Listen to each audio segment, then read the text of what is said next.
Hello friends, आज मैं आपके साथ मैक्रो इकोनॉमिक्स के शॉर्ट क्वेश्चन की एक और वीडियो लेके आया हूँ। टॉपिक का नाम है what are the limitations of the process of credit creation. Credit creation की ऐसे कौन से फैक्टर्स हैं जो क्रेडिट क्रिएशन के प्रोसेस को कंट्रोल करते हैं, उसे लिमिट करते हैं या उस पर पॉजिटिव या नेगेटिव असर डालते हैं। ये वीडियो शुरू करने से पहले मैं आपको बता दूं कि इस चैप्टर के सारे शॉर्ट क्वेश्चन के लिंक्स आपको डिस्क्रिप्शन में मिल जाएंगे। चलिए शुरू करते हैं। Following are the main limitations of credit creation. Number 1, cash reserve ratio, जिसको CRR कहा जाता है। The credit creation is the reciprocal of cash reserve ratio, मतलब कैश रिजर्व रेशो का रेसिप्रोकल है। कैसे? Higher the percentage of cash reserve ratio, smaller will be the volume of credit creation and vice versa. दिमाग से सोचो, credit creation के under जितना ज्यादा CRR होगा, CRR होता क्या है? CRR सिंपल वर्ड्स में कि एक बैंक अपना कितना पैसा, जितने भी उसके पास टोटल डिपॉजिट्स हैं, उसका कितना परसेंट सेंट्रल बैंक के पास, RBI के पास जमा करके रखेगा।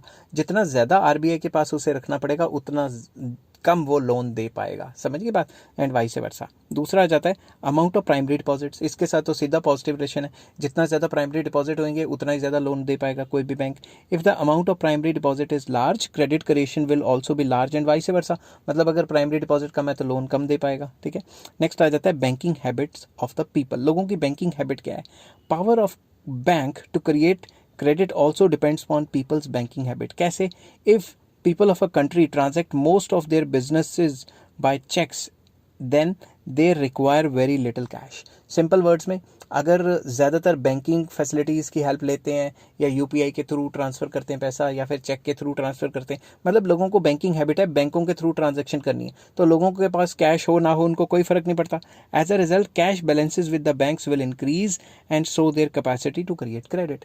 तो जब भी कोई गवर्नमेंट कहती है कि कैशलेस इकॉनमी बनानी है, इसका मतलब ये कि लोग बैंकिंग ट्रांजैक्शन ज़्यादा करें और कैश में काम कम करें। अगर कैश में कम काम होता है तो ज़्यादा पैसे तो बैंकों के पास ही रहेंगे, क्योंकि सारा कुछ तो ऑनलाइन वगैरह ट्रांसफर हो जाता है, तो बैंकों में ज़्यादा पैसे आ जाएंगे। तो बैंक के पास जितने ज़्यादा पैसे आएंगे वो उतना ही ज़्यादा लोन्स प्रोवाइड कर सकता है। फोर्थ पॉइंट आ गया credit policy of the central bank. जो RBI है, जो सेंट्रल बैंक है कंट्री का, उसकी क्रेडिट पॉलिसी क्या है उस पर भी डिपेंड करता है कि क्रेडिट क्रिएशन कितना होगा।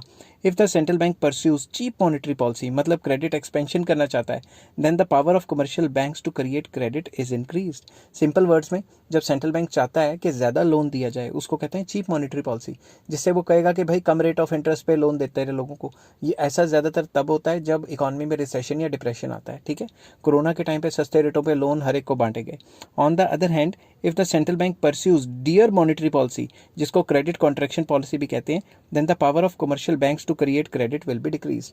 और जब भी मनी सप्लाई बढ़ जाती है या प्राइसेस बहुत ज़्यादा बढ़ जाते हैं, तो होता क्या है, तो जो RBI है या सेंट्रल बैंक है कंट्री का, वो क्रेडिट कॉन्ट्रैक्शन पॉलिसी लेके आता है या डियर मॉनेटरी पॉलिसी लेके आता है, जिसके अंदर रेट ऑफ इंटरेस्ट बढ़ा दिए जाते हैं, जिसकी वजह से लोन्स की अवेलेबिलिटी या लोन्स की क्रिएशन कम हो जाती है और क्रेडिट क्रिएशन अपने आप ही कम हो जाता है। आई होप ये वीडियो आपको पसंद आई होगी। अगर पसंद आई है तो please like, share and subscribe.